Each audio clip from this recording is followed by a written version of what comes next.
ಪ್ರಕಾರ 2018 ಮತ್ತು 19 ಫೈನಾನ್ಷಿಯಲ್ನ ಮುಗಿಸ್ಕೊಂಡು ನಾವು we are entering to 2019 and 20 new financial year. So ಹಾಗಾಗಿ wish you happy new financial year. ಎಲ್ರಿಗೂ ಹೊಸ ಫೈನಾನ್ಷಿಯಲ್ ಇಯರ್ ಹಾರ್ದಿಕ ಶುಭಾಶಯಗಳು. ಮೊಟ್ಟ ಮೊದಲನೇದಾಗಿ ನಿಮ್ಮೆಲ್ರಿಗೂ ಈ ಒಂದು ನ್ಯೂ ಫೈನಾನ್ಷಿಯಲ್ ಇಯರಲ್ಲಿ ಏನೇನು ಆಗಕ್ಕೆ ಹೋಗ್ತಾ ಇದೆ, ಏನೇನು ಮಾರ್ಕೆಟ್ ಅಪ್ಡೇಟ್ಸ್ ನಾವು ನೋಡ್ಬೋದು ಅನ್ನೋದನ್ನು ತಿಳ್ಕೊಳ್ಳೋಕ್ಕಿಂತ ಮುಂಚೆ ಲಾಸ್ಟ್ 1 ಇಯರ್ ಏನಾಗಿದೆ ಅನ್ನೋದು ತಿಳ್ಕೊಳ್ಳೋದು ಬಹಳ ಇಂಪಾರ್ಟೆಂಟ್ ಇದೆ. As far as hour investment ನಮ್ಮ ಮೈಂಡಲ್ಲಿ ಇಟ್ಕೊಳ್ಳೋದು ನೋಡೋದೇ ಆದರೆ 2018 was not a great year. It was seen lot of ups and downs. But almost ನಾವು 2018-19 ಇಯರ್ಸ್ನ ಫೈನಾನ್ಷಿಯಲ್ ಇಯರ್ ಮುಗಿಸೋ ಟೈಮಲ್ಲಿ ಮಾರ್ಕೆಟ್ ಒಂದು ನ್ಯೂ ಹೈನ ಕ್ರಿಯೇಟ್ ಮಾಡಿರೋದು ನೋಡ್ತಾ ಇದ್ದೀವಿ. ಸೊ ಆದರೂ ಸಹ ನಮ್ಮ ಪೋರ್ಟ್ಫೋಲಿಯೋಗಳಲ್ಲಿ ಒಂದು ಸಿಗ್ನಿಫಿಕೆಂಟ್ ಗ್ರೋತ್ ನಾವು ಕಾಣಿಸ್ತಾ ಇಲ್ಲ. Because only the large cap companies and few companies has performed. Still small cap and mid cap companies under ಪರ್ಫಾರ್ಮೆನ್ಸಲ್ಲಿರೋದು. ಸೊ ಹಾಗಾಗಿ ಯಾರ್ಯಾರು ಲಾಸ್ಟ್ 1 ಇಯರ್ ಇನ್ವೆಸ್ಟ್ ಮಾಡಿದಾರ ಆ ಇನ್ವೆಸ್ಟ್ಮೆಂಟ್ಗಳು, ಸುಮಾರು ಇನ್ವೆಸ್ಟ್ಮೆಂಟ್ಗಳು not showing great returns are some of the investment might be showing a negative returns. So ಹಾಗಾಗಿ ಹೊಸ ಇನ್ವೆಸ್ಟರ್ ಯಾವುದೇ ರೀತಿಯಿಂದ ಭಯಪಡಬೇಕಾಗಿಲ್ಲ. ಬಿಕಾಸ್ ನಾವು ಇನ್ವೆಸ್ಟ್ಮೆಂಟ್ ಮಾಡಬೇಕಾದ್ರೆ ಇದನ್ನೆಲ್ಲನೂ ಮೈಂಡಲ್ಲಿ ಇಟ್ಕೊಂಡು ಈ ಅಪ್ಸ್ ಆ್ಯಂಡ್ ಡೌನ್ಸ್ನ ತಿಳ್ಕೊಂಡು ನಾವು ಮಾಡಿರೋದ್ರಿಂದ ಸೊ ಇದನ್ನೆಲ್ಲ ನಾವು ಕನ್ಸಿಡರ್ ಮಾಡಿಕೊಂಡು ನಾವು ಮುಂದೆ ಹೋಗಬೇಕಾಗತ್ತೆ. ಎರಡನೇದು, ಬೀಯಿಂಗ್ ಅ ನ್ಯೂ ಇನ್ವೆಸ್ಟರ್ಸ್ಗೆ ಈ ಥರ ಒಂದು ಮಾರ್ಕೆಟ್ ಕರೆಕ್ಷನ್ ಆದಾಗ, specially when market is available at 10-15% discount ಪ್ರೈಸಲ್ಲಿ ಅವೈಲೇಬಲ್ ಇದ್ದಾಗ, instead of looking at the return side, we should look into the opportunity side. Example, we are getting investment at a cheaper price. That means we are getting almost 10-15% cheaper price. So if you are a regular investor, continuous investor, long-term investor, I think this type of correction are going to help you to get a better returns. Coming back to the the past ಅಂತ ತಗೊಳ್ಳೋದೇ ಆದ್ರೆ, ಬಹಳಷ್ಟು ಜನ ನಾವು 1 year ಪರ್ಫಾರ್ಮೆನ್ಸ್ನ check ಮಾಡೋದಕ್ಕಿಂತ we should understand that how our portfolio has performed last 5 years, 10 years and 15 years. ಇವತ್ತು ಸಹ ಯಾರ್ಯಾರು 5 ವರ್ಷ ಅಬೋ ಇನ್ವೆಸ್ಟ್ ಮಾಡಿದ್ದಾರೆ, ಎಕ್ಸಾಂಪಲ್ ಯಾರ್ಯಾರು 2014 ಮುಂಚೆ ಇನ್ವೆಸ್ಟ್ ಮಾಡಿದ್ದಾರೆ, ಆ ಎಲ್ಲ ಇನ್ವೆಸ್ಟ್ಮೆಂಟುಗಳು ಸಹ ಇವತ್ತಿನ ದಿನಕ್ಕೆ ನಾವು ಕಂಪೇರ್ ಮಾಡಿ ನೋಡಿದರೆ it has given around 14-16% returns, CAGR ರಿಟರ್ನ್ಸ್. ಇನ್ ಅಬ್ಸಲ್ಯೂಟ್ ರಿಟರ್ನ್ಸಲ್ಲಿ ಹೇಳಬೇಕಾದ್ರೆ it has given 150-160% returns. So ಹಾಗಾಗಿ in spite of all these things still market has done a good job. Coming back to the performance ಅಂತ ತಗೊಳ್ಳೋದೇ ಆದರೆ, yes, last 40 years ನಾವು ನೋಡಿದಾಗ we have seen a different governments, different scams ಆಗಿರ್ಬೋದು, lot of recessions ಆಗಿರ್ಬೋದು, terrorist attack ಆಗಿರ್ಬೋದು, ಇಷ್ಟೆಲ್ಲ ಆದಮೇಲೂ ಸಹ ನಮ್ಮ past ಪರ್ಫಾರ್ಮೆನ್ಸಲ್ಲಿ market has grown up from 3,000 to 38,000. So ಹಾಗಾಗಿ these are all the very common factors we always anticipate in the market. In spite of that, long term ಅಲ್ಲಿ ನಾವು market ನೋಡೋದೇ ಆದರೆ it will always move up based on our earnings. Short ಟರ್ಮಲ್ಲಿ it may influence because of some sentiments ಆಗಿರ್ಬೋದು, election ಆಗಿರ್ಬೋದು, demand supply ಆಗಿರ್ಬೋದು, news ಆಗಿರ್ಬೋದು, rumours ಆಗಿರ್ಬೋದು. All these are going to affect on temporary. ಯಾಕೆ ಒಂದು ಎಕ್ಸಾಂಪಲ್ ನಾನು ತುಂಬ ಇಂಪಾರ್ಟೆಂಟಾಗಿ ಹೇಳ್ತಾ ಇದ್ದೀನಿ ಅಂದರೆ, ಸುಮಾರು ಜನ ಅವರ ಇನ್ವೆಸ್ಟರ್ಸ್ ಬಂದು ಕೇಳ್ತಾ ಇರ್ತಾರೆ, ಸರ್ 2019 ಎಲೆಕ್ಷನ್ ಇರೋದ್ರಿಂದ ಇನ್ನು ನೆಕ್ಸ್ಟ್ 2-3 ಮಂತ್ಸಲ್ಲಿ ಎಲೆಕ್ಷನ್ ರಿಸಲ್ಟ್ ಬರ್ತಾ ಇರೋದ್ರಿಂದ ಮಾರ್ಕೆಟ್ ಹೆಂಗೆ ಬಿಹೇವಿಯರ್ ಆಗುತ್ತೆ, ಸಪೋಸ್ ಎಕ್ಸ್ ಪರ್ಸನ್ ರೂಲಿಂಗ್ ಮಾಡಿದರೆ ಏನಾಗುತ್ತೆ, why person become prime minister ಆದರೆ ಏನಾಗುತ್ತೆ, ಈ ಥರ ಸುಮಾರು ಕ್ವಶನ್ಸ್ಗಳು ಕೇಳ್ತಾ ಇರ್ತಾರೆ. ಈವನ್ ನನಗೂ ನಿಮ್ಮಷ್ಟೇ ಕ್ಯೂರಿಯಾಸಿಟಿ ಇದೆ, ನಿಮ್ಮಷ್ಟೇ ಅನ್ಸರ್ಟನಿಟಿ ಅನಿಸುತ್ತೆ.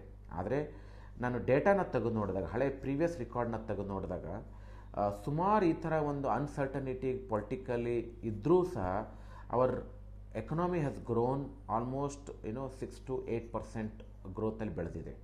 Hour Sensex has grown almost 15%. So ಇಷ್ಟೆಲ್ಲ ಅನ್ಸರ್ಟನಿಟಿ ಮಧ್ಯೆನೂ ಬೆಳೆದಿರೋದ್ರಿಂದ ಫ್ಯೂಚರಲ್ಲೂ ಈ ಥರ ಒಂದು ಅನ್ಸರ್ಟನಿಟಿ ಇದ್ದರೂ ಸಹ our economy is going to grow same growth ಅಂತ ಹೇಳ್ಬೋದು, even better than this. So ಹಾಗಾಗಿ election has got a very less impact. But ನಮಗೆ ಯಾವಾಗಲೂ ಎಲ್ಲನೂ ನಾವು ಎಲೆಕ್ಷನ್ ಪಾಯಿಂಟ್ ಆಫ್ ಇಂದ ನೋಡ್ತಾ ಇರೋದ್ರಿಂದ we feel uncertainty, but it is going to be very temporary growth. So ಇದನ್ನು ನಾನು ಕಂಟಿನ್ಯೂ ಮಾಡೋದೇ ಆದರೆ ನೆಕ್ಸ್ಟ್ 15 ಇಯರ್ಸ್ಗೂ ಸೇಮ್ ಗ್ರೋತ್ನ ಎಕ್ಸ್ಪೆಕ್ಟ್ ಮಾಡೋದೇ ಆದರೆ, 15% ಗ್ರೋತ್ನ ಲೆಕ್ಕ ಹಾಕೊಂಡು ನೋಡೋದೇ ಆದರೆ, ಪ್ರೆಸೆಂಟ್ ಸೆನ್ಸೆಕ್ಸ್ ಇದೇನು ಒಂದು 37-38 ಸಾವಿರದಲ್ಲಿದೆ. You can see this number is going to be somewhere at 2.5 lakhs to 2.9 lakhs. The number looks very surprising, but it is a simple compound interest growth ಹಾಕೊಂಡು ನೋಡಿದರೆ you can expect that. But it will not go in a linear fashion. Always you can see a lot of ups and downs in the market. So ಇದನ್ನು ನಾವು ನೋಡೋದೇ ಆದರೆ definitely I am going to see the better opportunity. Sir ಏನು guarantee ಇದೆ next 15 ವರ್ಷಕ್ಕೆ ಈ ಥರ ಬೆಳೆಯುತ್ತೆ? ಸಿಂಪಲ್ ಒಂದು ಮೇಜರಾಗಿ ನಾವು ತೆಗೆದುಕೊಳ್ಳೋದಾದರೆ, today India's GDP is around 2.65 trillion economy. We took 70 years plus to reach this. As per the estimation, next 10 years India's GDP going to be around 5.4 trillion. That means 70 ವರ್ಷ ನಾವೇನು ಅಚೀವ್ ಮಾಡಿದ್ವಿ, we are going to add it in next 10 years. By 2037, people are expecting India GDP going to be around 11 trillion, which is going to be third largest economy. Already India reached at this around 6th position. It is going to be third largest economy. So one side India's GDP going to be very strong.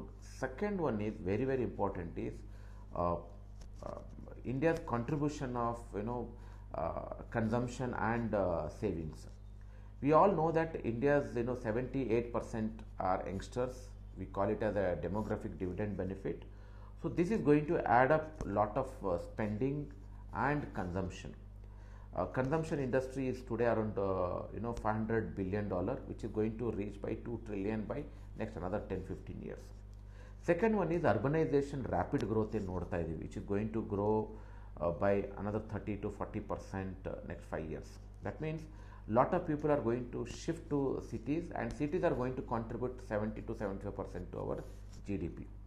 So these are the very important factors. We are going to see the growth of our economy and corporate earning. If this is going to happen, we can see phenomenally good growth for our economy as well as our market. But very very important, we should believe and have trust in our India's growth story irrespective of the political situation. Second one is, this is going to perform in a long run.